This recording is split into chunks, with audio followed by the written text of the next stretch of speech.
दोस्तों आज मैं इस मूवी का रिव्यू करने वाला हूँ। इसका नाम है हीट 3 मतलब हीट द थर्ड केस। इसके साथ साथ मैं इसका जो पहला दो पार्ट है मतलब पूरा हीट फ्रेंचाइज का ही रिव्यू करने वाला हूँ।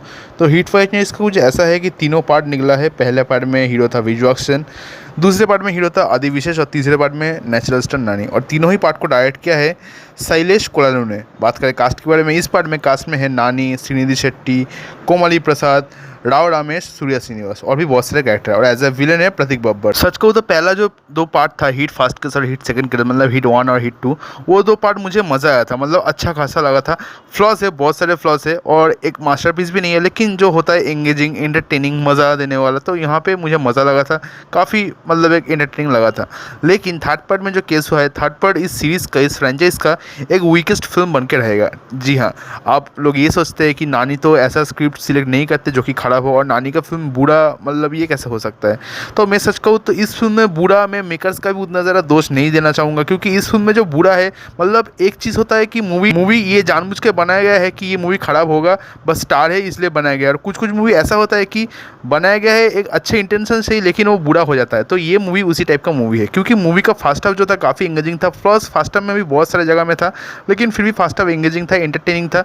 सेकेंड हाफ में जिस वर्ल्ड में घुसते हैं, जिस क्रिमिनल वर्ल्ड में घुसते हैं, वहाँ पे घुसते घुसते ये मूवी पूरा खत्म हो जाता है। सेकेंड हाफ पूरा बर्बाद हो जाता है। मूवी में नानी जैसे इतना बड़ा स्टार है, तो कुछ बहुत बड़े बड़े मास मोमेंट्स मतलब यहाँ पे क्रिएट करने की कोशिश किया गया है, जो कि मतलब अगर 7 मास मोमेंट्स क्रिएट करने की कोशिश किया गया है तो 3 मास मोमेंट्स का मतलब बहुत अच्छी तरीके से एग्जीक्यूट हुआ है। लेकिन बाकी का 3-4 जो मास सीन्स है वो बहुत ही रिपीटेटिव, और उसके साथ साथ जो इम्पैक्ट है वो इम्पैक्ट पड़ ही नहीं रहा है, क्योंकि उसका पीछे का जो बीजीएम सबका एक ही टोन सुनने लग रहा है। मतलब कुछ अलग सा बीजीएम या फिर कुछ कैरेक्टर का अलग से बीजीएम, विलेन का कुछ अलग से बीजीएम, ये फील ही नहीं हो रहा है। और कुछ जगह लगता है कि कहानी मतलब ठीक है, मतलब प्रेडिक्टेबल हो रहा है, मतलब। और सेकेंड हाफ में तो पूरा ही खोल देता है कहानी शुरू में ही, इंटरवल में क्या होने वाला है, और आपको मतलब समझ में भी आता है क्या होने वाला है। और जो वर्ल्ड, ये जो सेकेंड हाफ में जो सिटी के जो वर्ल्ड दिखाने की कोशिश किया गया है, ये वर्ल्ड से भी आप जुड़ते नहीं हो, क्योंकि उस वर्ल्ड के अंदर सबका एक्टिंग, इवन प्रतीक बब्बर का भी एक्टिंग इतना आर्टिफिशियल लगता है। ऐसा लग रहा है सब जो एक्टिंग कर रहे हैं वो कोई साइको किलर्स नहीं है, बस एक एक्टर है।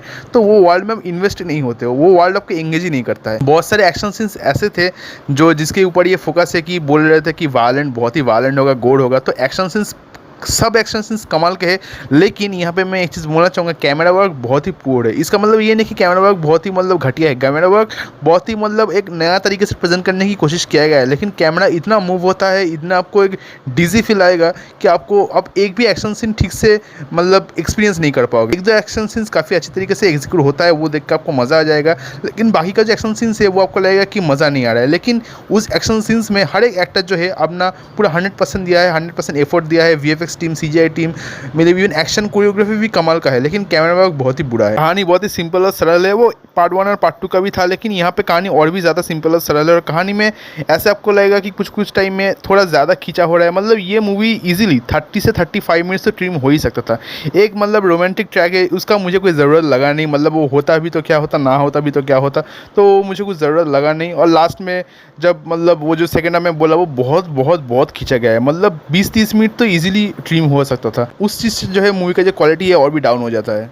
एक टाइम के बाद आपको ऐसा लगेगा कि मूवी एक रिपीट मोड में चल रहा है और एक मोनोटोनस मोड में चल रहा है। तो बस एक्शन ही हो रहा है और कुछ ज़्यादा आपको महसूस हो नहीं रहा है, किसी भी कैरेक्टर के साथ आप फील नहीं कर पा रहे हो।